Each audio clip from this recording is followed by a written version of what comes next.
আজি আমাৰ অসমৰ শিল্পী এজন অহা হৈ গ'ল হঠাতে। গতিকে মই তাৰ কাৰণে মই এনে টিভি সামান্যকৈ চাওঁ, মোৰ মোবাইল টিভি একো নাই। কিন্তু বেলেগত চাই মোৰ মনৰ দুখতে নিজক নিজে কল্পনা কৰি মই তেওঁৰ বিলম্বন লিখিছিলোঁ। সেইটো গাম বুলি মই আজি আপোনালোকৰ ওচৰত আহিছোঁ। মোৰ জুবিন বোপায়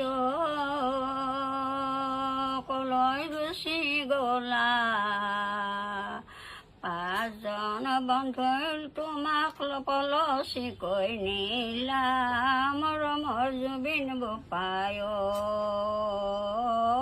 মৰমৰ জুবিন বোপায় কলৈ গুচি গ'লা, অসম কন্দুৱাই তুমি গুচি গ'লা, মৰমৰ জুবিন বোপায়। অসমৰ শিল্পী এজন নোহোৱা হৈ গ'ল, জুবিন বৰপেটালৈ 4 বাৰ আহিছিল, মৰমৰ জুবিন বোপায়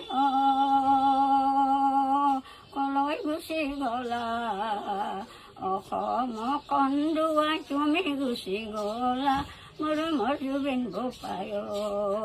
তাৰে 3 দিন পাছত অসম বন্ধ দিলা, মৰমৰ জুবিন বোপায় কলৈ গুচি গ'লা।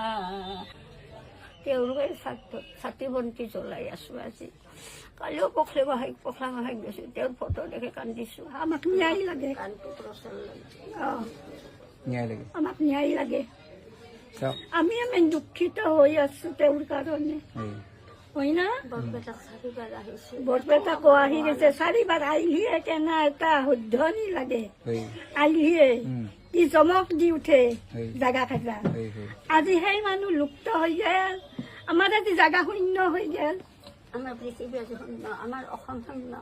কাৰণ অসমত এনেকুৱা শিল্পী আজি আমাৰ হোৱা নাই বৰ্তমানলৈকে। গতিকে তেওঁৰ জুবিনৰ নিচিনা আমি নাপাওঁ।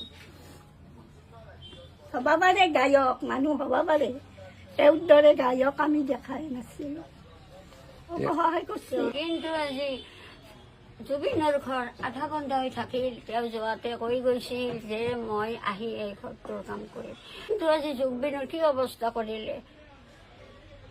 গতিকে আজি তেওঁৰ পিতৃ, তেওঁৰ একমাত্ৰ ল'ৰা, সেই পিতৃ কেনেকৈ জীয়াই আছে সেই দুখ আমিও পাইছোঁ তেওঁৰ লগত। ন্যায় লাগে, আমাক ন্যায় লাগে বাপা, অন্য একো নালাগে, আমাক ন্যায় হ'লেই হ'ল।